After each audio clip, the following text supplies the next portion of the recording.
Hey, thanks for listening to the UDRcast.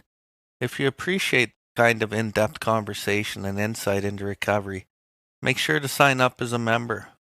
Most of our members pitch in $5 or $10 a month, the price of a few coffees.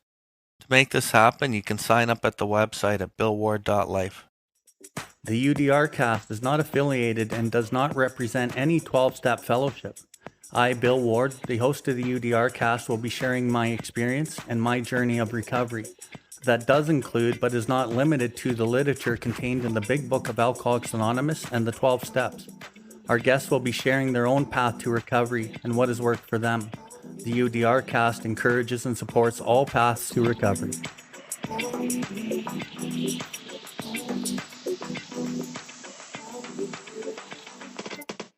Welcome everybody to the UDRcast. UDR stands for Uncover, Discover, and Recover. My name is Bill Ward, and I'm coming to you from the recovery capital of Canada, Calgary, Alberta. Here we are going to discuss everything recovery, different perspectives, different experiences, both with the people I know and with others from around the world. If you resonate with anything you've heard on this episode today, we ask that you share it with anyone who you think may benefit from it. If you have any questions or comments, please find us at billward.life and send us a message in the info section. We'll get back to you as soon as we can. If you are interested in more recovery content, you can find the buttons for the YouTube channel and other social media outlets on the homepage, and you will be redirected to those platforms. We can recover, one person, one family, one community at a time.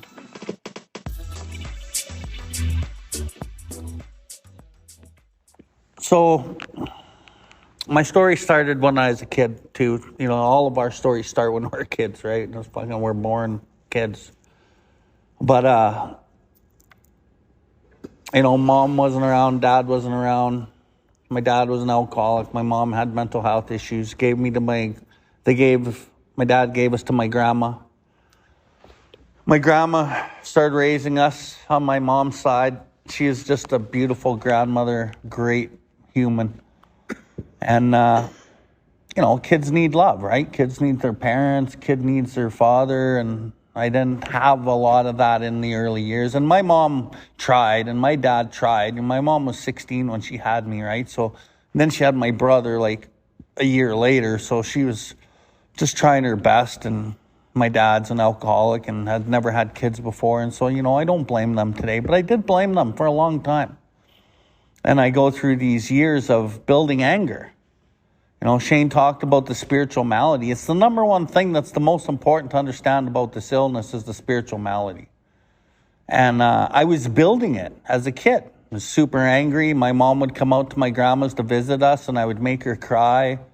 I fucking hated her. And I didn't want to hate her. I just didn't know why I hated her. And she just loved me, right? And I don't know, man.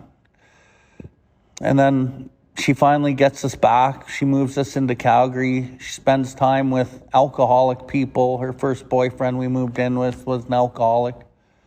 Her second boyfriend she moved in with was an alcoholic. And all of this time, me and my brother are, we're getting raised by her, but she's bouncing us around. And, kids need stability. Kids need structure. Kids need, their parents. Kids need, my dad was gone. I don't even know where the fuck my dad went. And, we move into this place in Ogden. I grew up in Ogden for the most part. And my mom had this boyfriend named Ken, and he was a fucking alcoholic, man. And, I remember sitting on the couch sometimes on a Sunday or Saturday afternoon watching cartoons, and my mom would come down the stairwell, and you notice something coming downstairs, so you look, and there's my mom all beaten up, right? I can't always beat the shit out of her.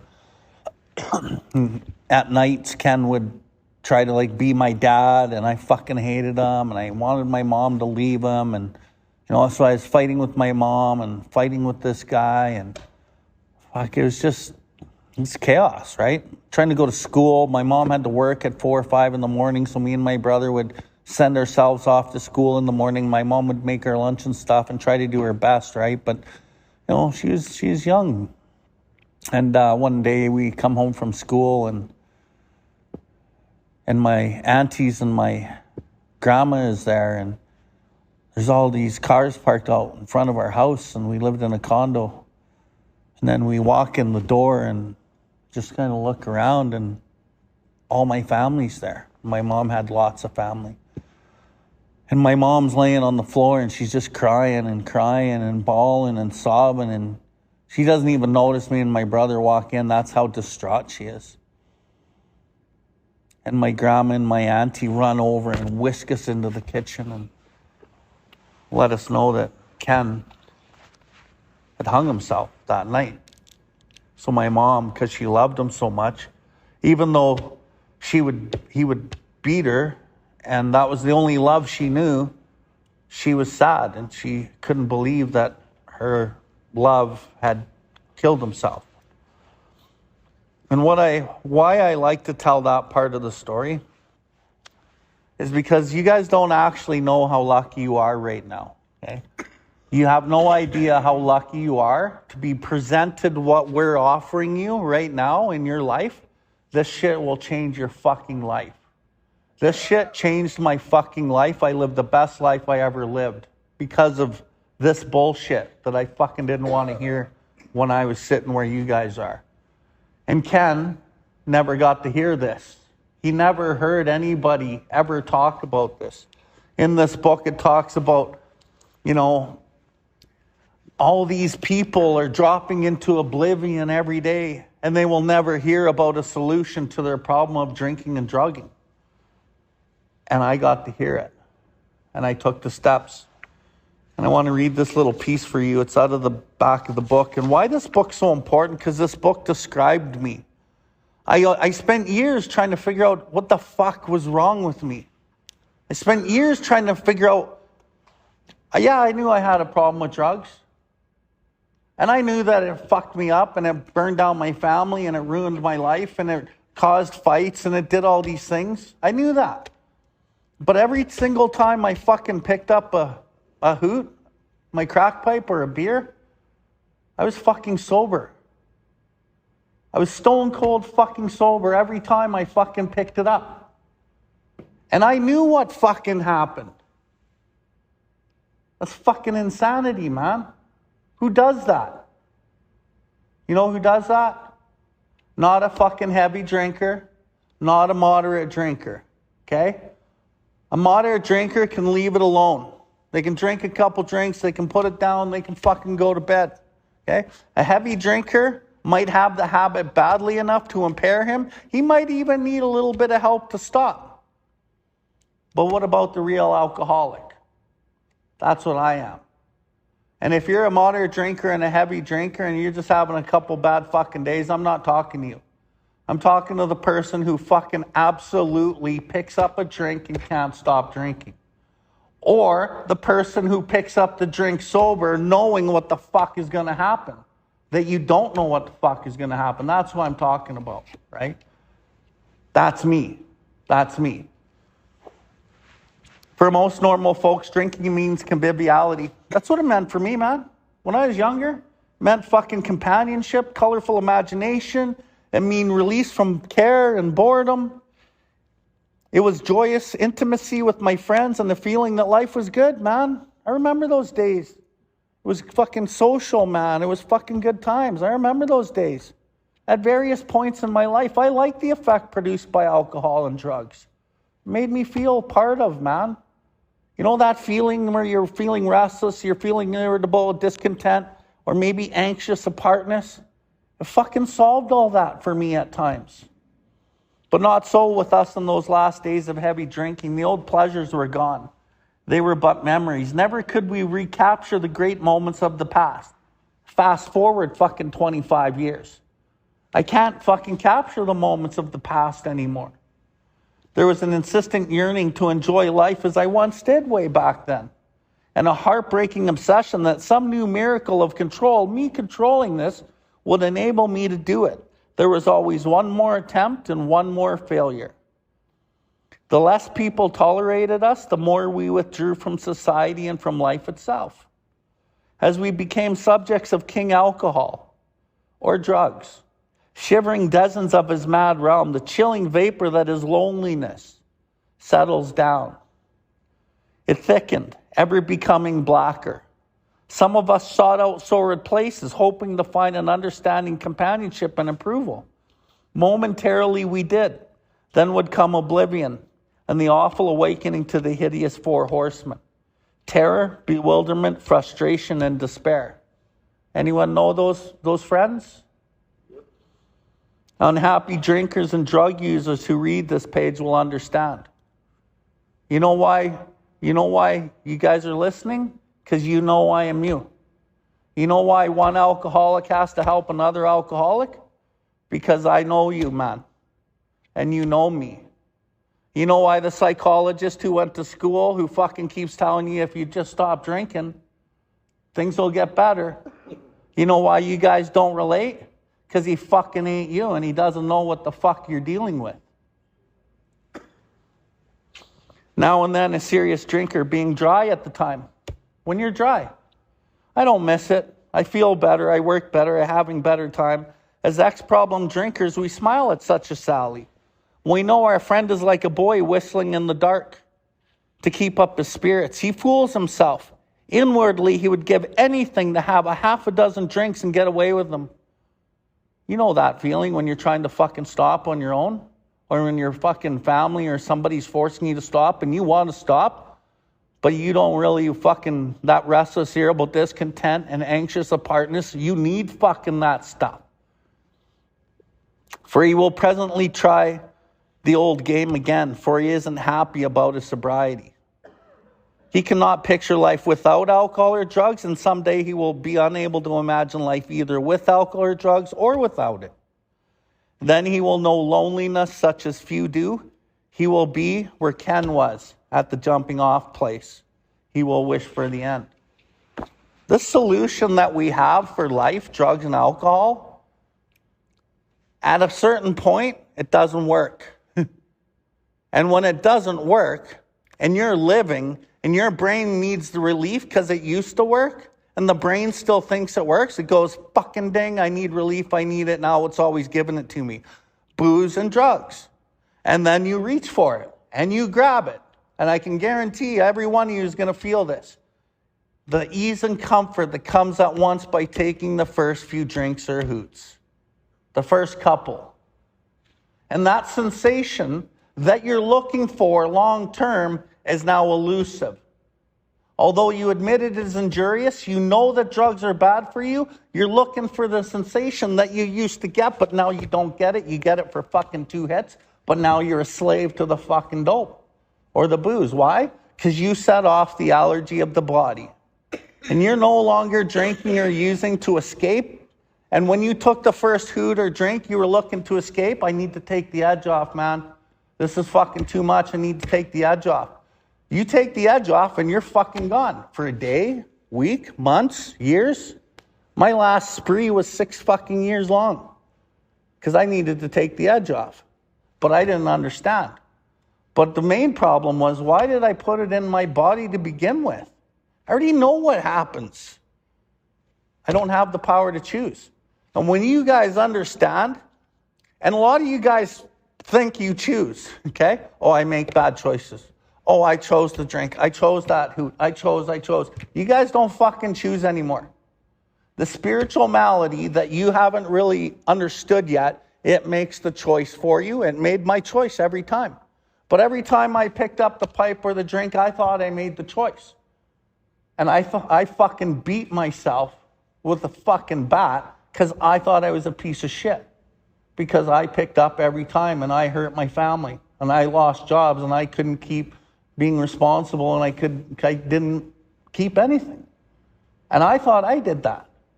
And I came in here and I read this book and I started going through step 1 because step 1's super important. I was like, holy fuck, man. I haven't even had a choice in years. I haven't had a choice in years. Once I understood what I was dealing with, I could fucking go, okay, let's do this. Until I understood, and a lot of you guys know you got issues. Okay? You don't understand what you're really dealing with yet. So as I kind of get back into my story, Ken dies. I drink, I go to treatment, 18 years old, come out of treatment, I drink, because that's what we do. I drink, I do drugs, I drink, I do drugs, 22 years old, I'm fucking want to die. I can't stop using, I don't know why, and finally I quit on a prayer. I quit on a prayer, and I built the company the next year. My untreated alcoholism's treated with drugs and alcohol, and then my untreated alcoholism gets treated with workaholism, hookers, money, stuff, and then I built this business with all of that stuff for 15 years, and then that doesn't work. I built $1 million company. I bought $1 million house. I had everything. All the while, with my wife and 3 daughters, I'm fucking angry. They're walking on eggshells. I don't know how to control my anger. I don't know how to stop messing on my wife with the hookers. I don't want to do that. I don't want to be angry. I'm powerless over every emotion that I got. It's exactly the same as me powerless over the drink. But I didn't understand anything at that point.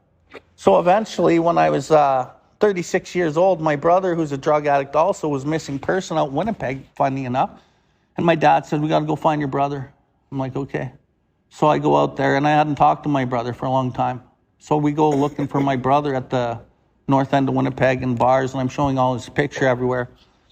And then this homeless guy says, I seen your brother, man. I'm like, where? He's like, fucking north end. I said, jump in. Take this guy to the north end of Winnipeg, go to this crack house. And you guys all know, I had to prove I wasn't a narc by smoking some dope. I had never smoked crack before. Okay? I grabbed this pipe in this house. I have a couple hoots of crack. I'm not drinking, haven't drank for years. Still do some mushrooms, still do some acid. But I'm a fucking businessman, workaholic, and angry. I have a couple hoots of this crack. I get back to Calgary. I can't stop thinking about crack. I fucking hate hard drugs. I don't do hard drugs. I fire people that work for me that do hard drugs. And I'm in my head going, the battle's on. And I can't even believe I have a battle. I'm like, I'm talking to myself going, you got a family, bro. You got a business. You got all these things. And I'm like, I know.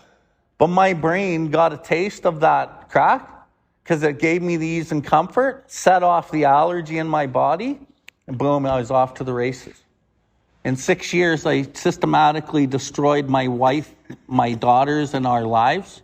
I lost my 15 years of my $1 million house and all my shit that I bought. That didn't make me happy anyway, but I thought it would. Because in this book it says, is he not a victim of the delusion that he could wrest satisfaction and happiness out of this world if he only managed well? Yeah, I was, man. I thought the money and the women and the stuff and this and that was all going to do it. It never did it. And what did I need? I needed a solution still. Crack cocaine, man. So it worked. 6 years, boom, gone, done. Lost everything, including my family. They were homeless. I'm homeless. Got nothing. The only 2 things I couldn't put in a crack pipe was a trailer and a boat. I asked my ex-wife at that time, she became my ex-wife because I lost my family. Could I borrow the trailer to sleep in? She lent me the trailer. I slept on the trailer on my foreclosed property. My dad took me to my first meeting. I never looked back. The best thing in my life that ever happened to me was I burnt my life to a fucking crisp so I could find the fucking light of wanting to live, to find out who I truly was. Because I didn't know who I was. Most of us don't know who we are. You want to find out who you are? Fucking seek this solution as with the desperation of a drowning person. Give this thing everything you got. For 2 years, let it change you. And the God that we speak of, I didn't give a shit about God. Today, God's the central fact of my life today. And when we say God, I don't mean Jesus Christ up in the heavens or Zeus. I don't even know what the fuck I mean. I just know I need a power that I can rely on that can give me help when I need it. And this power has helped my life in ways that you guys can't imagine. How do I stay sober today? I run 2 podcasts today. I work in First Nations communities. I work at Drumheller Penitentiary. I quit my career as a construction, whatever I was, manager, superintendent. This shit changed my life. And I see it change lives. And there's proof everywhere. So don't be prejudiced against this book or this program. And remember that the program isn't meetings. But I found my sponsor at a meeting just like this. And he took me through it. And he was the start of my fucking new life. So if you guys are new or you're struggling, or you've been around a bit and you never did the steps and you say AA doesn't work because you went to meetings, no, man. AA fucking works. The big book works. Cocaine Anonymous works. But you guys got to really want this shit. And you got to do it. The same for people that need it or want it. You guys can all need it and want it. But if you don't do it, good fucking luck. So I'll tell you, man, but if you do this, your life can be so beautiful that your mind doesn't comprehend what I'm talking about. Because God's the journey, man. God's a journey that I can't really describe. Because God is like so beautiful. You know, when you fucking hold your kid or you hold your dog and there's just that love and you can't describe that, times that by 1,000,000, because that's what God is. And the thing you were looking for in the drugs and the dope and the men and the women, it's fucking God you were looking for, man. You just don't know it. And it's inside of every one of you guys. It's just all blocked off with shit that we fucking learn how to get rid of the shit through this book. So I'm just really grateful you guys are here, making that first step. Be grateful for where you are and understand that you got the greatest gift of your life fucking in this book if you seek it out, man. I'm fucking dead serious. My whole life is fucking changed because of this book. And I don't have $1 million house anymore. I don't want $1 million. I don't need that shit. I found what I was looking for in the $1 million. It's fucking God, man.